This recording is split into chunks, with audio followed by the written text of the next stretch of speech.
The good, the bad and the boring tonight. The boring comes from Queensland's Deputy Premier, Stephen Miles, who's Premier Palaszczuk's political attack dog.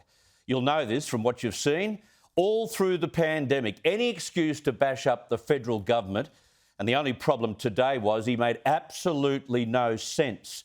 I'll explain that shortly. Just when most of us were becoming rather frustrated with the slow rollout of the vaccine, we were told over the Easter break that the cavalry was coming, that CSL in Melbourne would produce 1 million doses of the AstraZeneca vaccine each week from this week, which sounded great. Except we discovered today that not even one of the top medical officials in the country was certain about that anymore.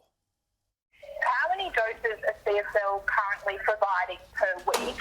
When will they hit that 1 million a week target that the Health Minister previously talked about would happen by the end of March? And what's the hold-up? Yep, thank you. So I can't actually give you the figures, but we're happy to check those and get them to you out of session there, Trudy. What's the reason? Does the government not know what CSL is producing a week? I don't have those figures available here right now. Now, wouldn't you have thought that the question was coming?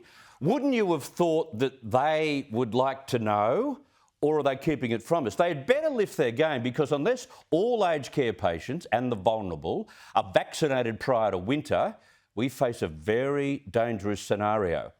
I'll speak with a Victorian pharmacist tonight who can illustrate for us how bad the federal bureaucracy is at very simple communication. And also today, federal independent MP Craig Kelly was banned. Yes, banned from Facebook for 30 days. And it's not for what you might think it's for. The story is truly bizarre. Plus, as some call for new recruits at Canberra's Parliament House to undergo empathy training, well, Craig did exactly that. He has undergone an empathy training course with other MPs. We'll find out whether he passed or not. And you know how Alan runs the program. He wants to hear plenty from you, from his viewers, through the course of the program, so you can send your emails still to his email address, alan@skynews.com.au, or fire off a text message by using the number 0414 000 848. Now, if you're watching Sky News at this time, the chances are you're an avid spectator of politics, maybe even a participant. And as such, you can never get too much of this, right? Especially if you care for the future of the country. And you know, sometimes, though, one-trick pony politicians can do your head in.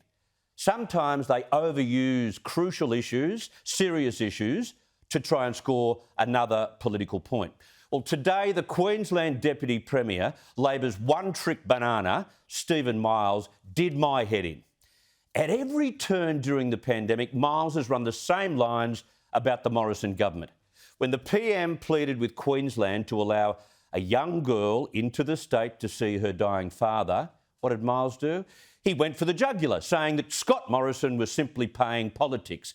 Well, the whole nation must have been playing politics at that time, because we were all yelling at Queensland to show some compassion instead of applying their ultra-heartless restrictions. And when salient points have been made about Queensland's yo-yo lockdowns, Miles has called those arguments political distractions. Really?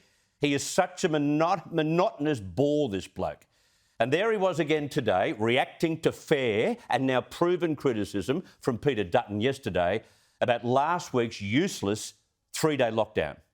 The Prime Minister will continue to try to use the vaccine rollout and COVID more generally to distract from the government's other problems. That's been a very orchestrated campaign over the last few days to try to stop you all talking about Brittany Higgins and rape and sexual harassment and all of the things that have happened in Canberra.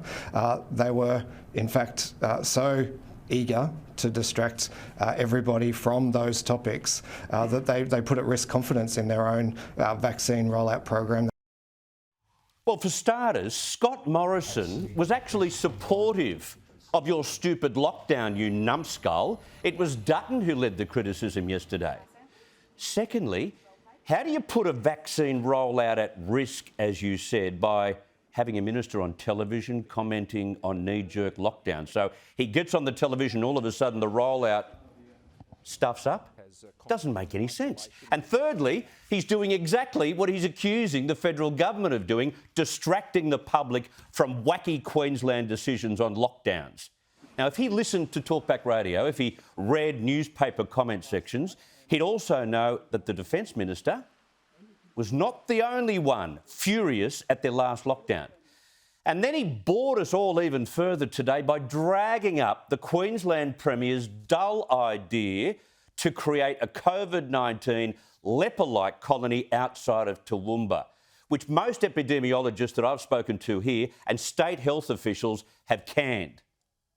Well, unfortunately, we can't get a straight answer or even a statement of support in principle out of the Commonwealth, out of Scott Morrison. That's what we need. In particular, we need their support to allow for repatriation flights to land at Toowoomba. If we'd got that go-ahead when we first suggested this, we probably wouldn't have needed the lockdown last week. Oh, rubbish. You won't get a straight answer, buddy, because it's the worst idea of any proposed by any government since COVID struck. If they had their billion-dollar leper-like colony in the bush, it would have been the equivalent of creating some kind of pop-up hospital in a very average and very remote accommodation area. The virus would have leaked from either lengthy road trips by those who were impacted, those who were coming back as travellers, those who were staff, those who were health officials, or additional air transport. Same thing. Local towns would have been dealing with clusters, and with health workers having to live on site as they proposed, they too would have had to deal with clusters. Not to mention the fact that the seriously ill, and this is the crucial point, would not have had instant access to world-class emergency medical care, which is always confined to capital city hospitals. No, Stephen Miles, set up your COVID colony at an inner-city Brisbane hospital, as your chief health experts are now recommending. Stop being a sook and accept that you are risk-averse, and do panic at the first sign of a sneeze. And stop boring the pants off us, please, especially during Easter.